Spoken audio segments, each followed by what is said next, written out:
추운 겨울이라 그런지 독감이 유행하고 있고 코로나 소식도 들려오고요.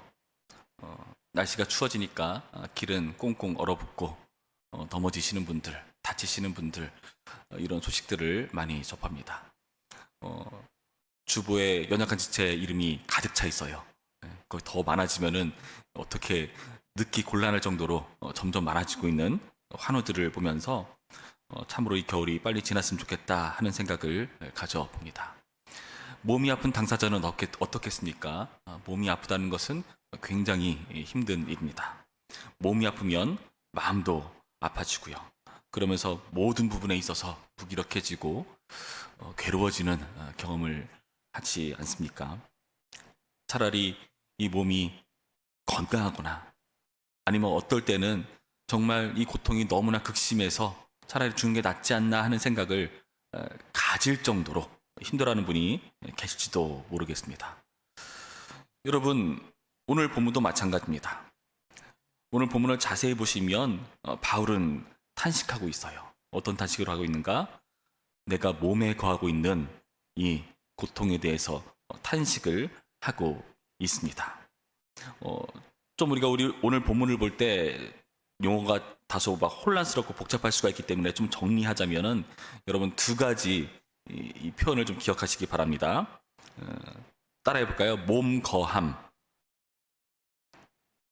주 떠남. 먼저 이 두 가지 용어를 잘 기억하시기 바랍니다. 바울은 먼저 몸에 거하고 있는 것에 대한 탄식을 하고 있어요.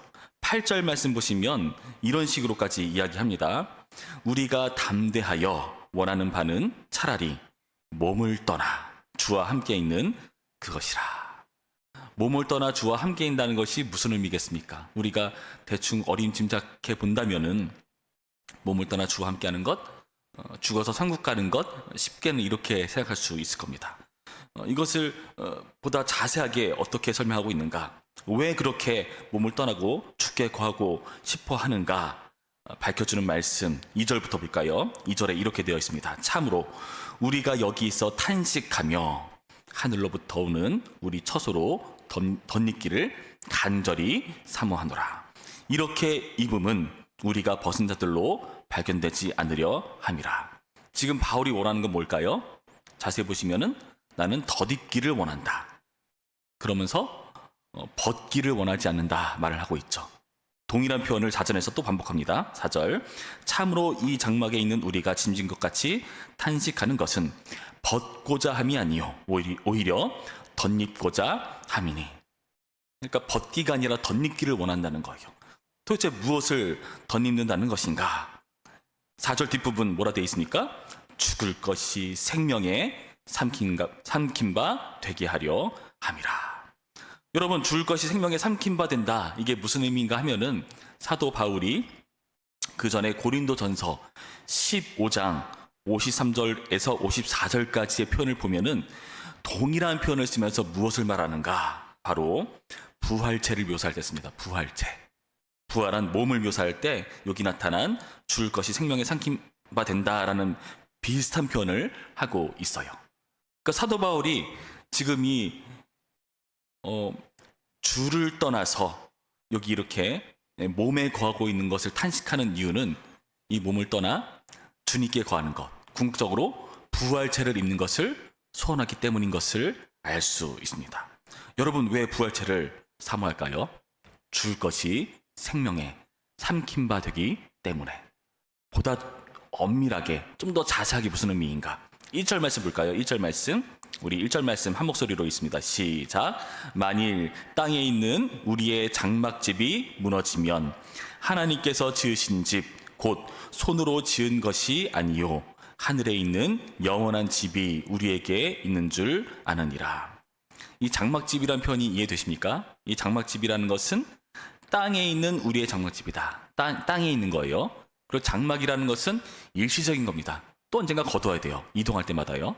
그러니까 일시적인 땅에 있는 한계를 밝혀주는 몸에 대한 비유, 은유입니다. 그러면서 무엇을 원하는가? 하나님께서 지으신 집, 곧 손으로 지은 것이 아니요 하늘에 있는 영원한 집이 우리에게 있는 줄 아느니라. 영원한 집, 당연히 영구적인 것을 얻기 원하는 것. 여러분 마찬가지입니다. 우리의 몸은요, 아무리 건강관리를 잘한다 한들, 아무리 그럴싸하게 꾸민다 한들, 언젠가는 시간이 흐르면 흐를수록 우리의 몸은 흙으로 돌아가게 되어 있습니다. 죽음을 향해 갈 수밖에 없습니다. 죄의 결과로 말이죠. 그러니까 어떻습니까? 아무리 건강을 잘 유지한다 한들 우리의 몸은요, 점점 아파져요. 우리의 몸은요, 점점 나이 들어가요. 우리의 몸은 점점 고장납니다. 죽음을 향하고 있는 증거인 것입니다. 아무리 감춰보려 애를 쓴다 한들 우리의 몸은 이전보다 점점 둔해지고 말은 점점 어눌해지고 이전과 다른 몸을 느끼면서 여러분 점점 무엇을 체감합니까? 죽음이라는 것을 의식하고 체감합니다. 그러니까 어떤 얘기를 많이 나누게 됩니까? 죽음을 향해 갈수록 점점 죽음에 대한 얘기, 건강에 대한 얘기를 할 수밖에 없어요. 여러분 젊은 사람들이 죽음에 대한 이야기 하는 거 본 적 있습니까? 어떻게 내 몸을 잘 꾸미는가, 어떻게 하면 더 이뻐 보이는가, 여기만 혈안되어 있습니다. 죽음은 꿈에도 생각 않습니다. 왜요? 내 몸이 죽을 것을 상상조차 못하거든요. 아프지 않으니까, 건강하니까, 괜찮으니까. 여러분 그런데 우리는 몸의 한계를 직면할수록 이 몸은 장막이구나, 일시적이구나, 영원한 것을 우리는 찾을 수밖에 없구나 하는 이 탄식이 터져나올 수밖에 없다는 것입니다. 사도 바울이 그랬다는 거죠. 사도 바울은 부활체를 사모하면서 내가 몸을 떠나 주와 함께 있는 것이 정말 좋겠다 사모하는 그 이유는 몸의 한계 때문에 하나 앞에 거에 부활체를 있는 그 놀라운 영광 때문에 이렇게 말하고 있는 겁니다. 그렇다면 사도 바울은 왜 이렇게까지 부활체에 대한 확신을 가지고 있겠습니까? 부활에 대한 확신은 어디서 비롯됩니까? 5절 말씀에 나와 있습니다. 5절 말씀 이렇게 되어 있죠. 곧 이것은 뭡니까? 그 앞에 나와 있는 죽을 것이 생명에 삼킨 바 되게 하는 것, 그게 이것입니다. 곧 이것을 우리에게 이루게 하시고 보증으로 성령을 우리에게 주신 이는 하나님이시니라.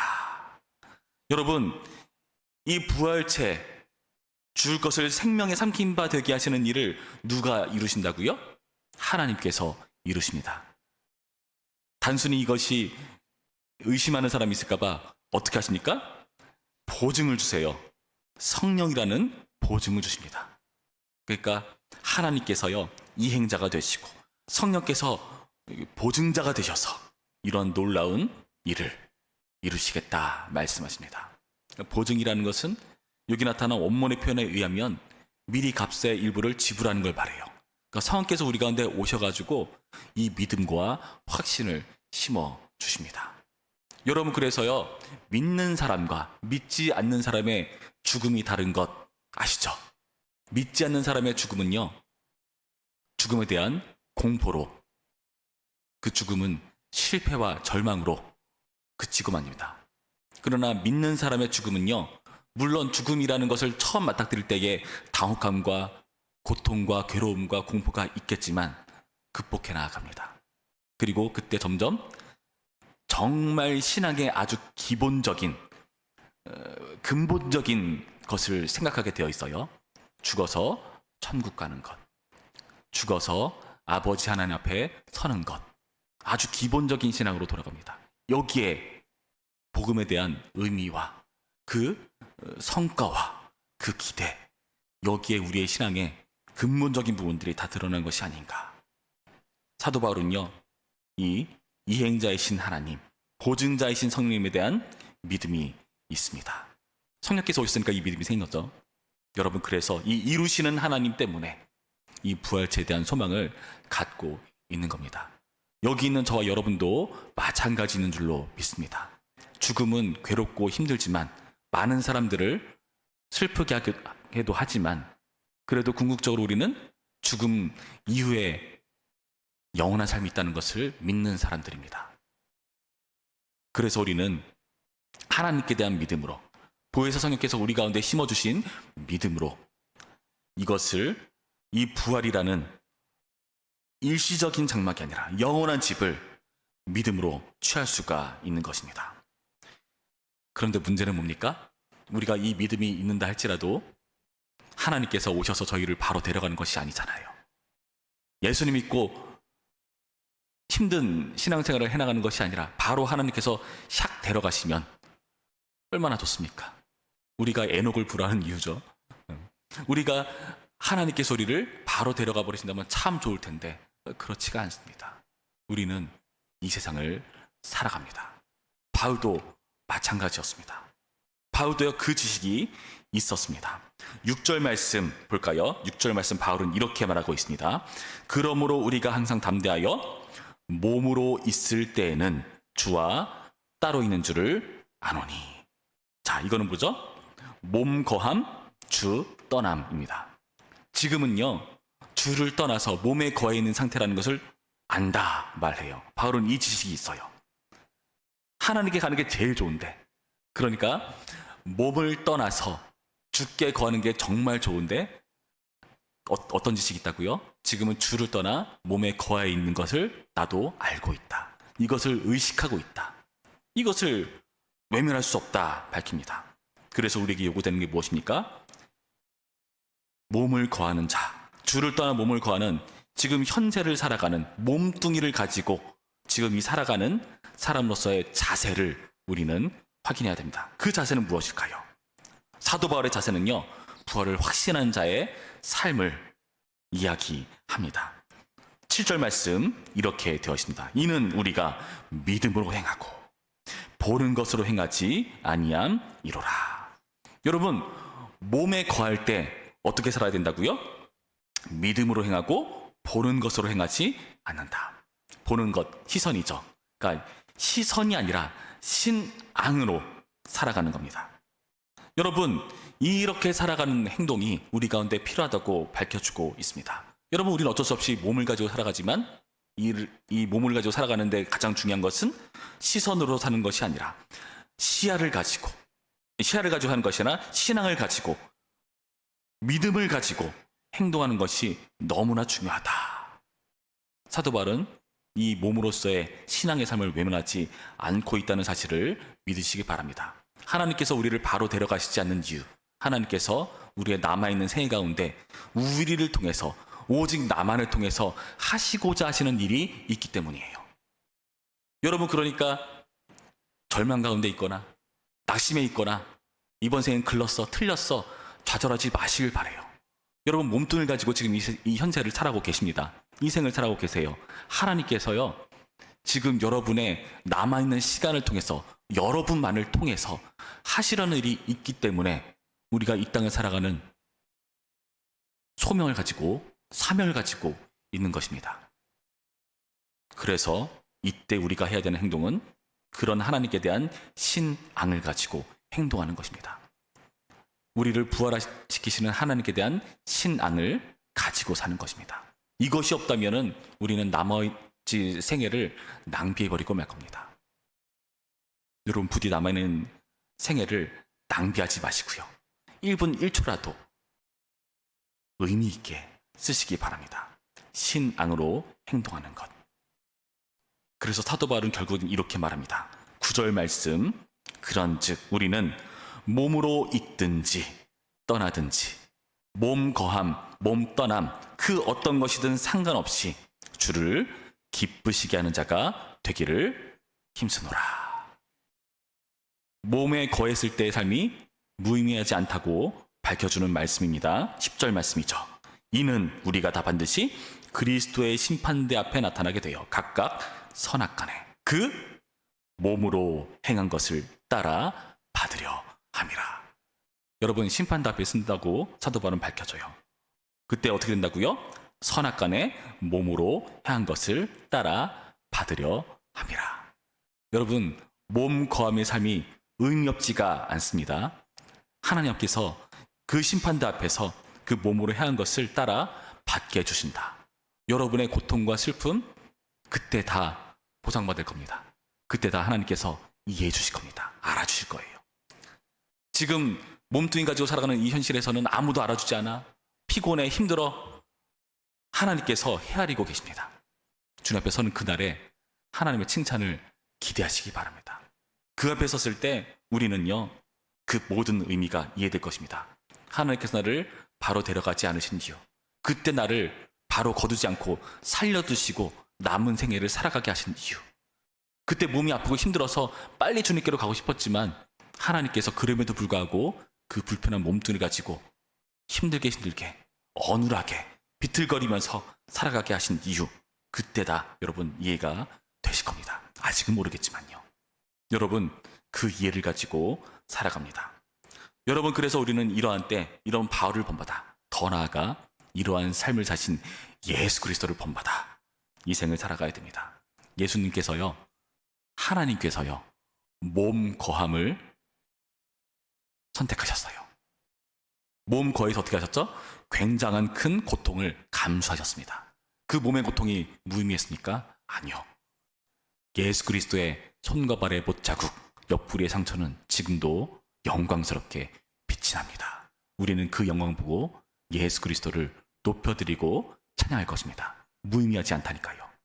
우리의 상처 또한 마찬가지로 그리스도의 상처를 닮은 영광인 줄로 믿으시기 바랍니다. 그 이해 속에서 부디 몸 거하는 동안 신앙으로 하나님 기쁘시게 하는 사람이시길 주님의 이름으로 축원합니다. 기도하겠습니다. 참 좋으신 하나님, 감사합니다. 우리가 이해되지 않는 몸을 가졌기 때문에 겪는 고난들이 있습니다. 우리는 몸을 가졌기 때문에 맞으면 아픕니다. 그리고 몸이 아프면 마음도 괴롭습니다. 몸이 축나고 지치면 마음 또한 지치고 외롭고 힘이 듭니다. 그러나 그 과정에서 기꺼이 몸 거함을 선택하시고 십자가를 감내하시고 끝내 부활 영광을 취하신 예수님의 길이란 사실을 오늘 다시 한번 깨닫습니다. 우리의 몸을 가진 고통을 마주할 때에 예수 그리스도의 영광을 향한 길이라는 것을 믿음으로 취하고 신앙의 삶을 살 수 있도록 인도하여 주옵시고, 우리의 눈으로 볼 때는 정말 많은 것들이 괴롭고 힘들고 어려운 그런 여건 가운데 매여 있는 것 같지만 신앙으로 능히 이겨낼 수 있도록 인도하시고, 우리와 함께 하시는 성령께서 하나님을 기쁘시게 하는 삶을 살아낼 수 있는 용기와 힘을 날마다 더하셔서 주님 앞에 서는 그날에 이 기쁨이 충만해지는 우리의 생애 될 수 있도록 도와 주옵소서. 감사하며 예수님의 이름으로 기도합니다. 아멘.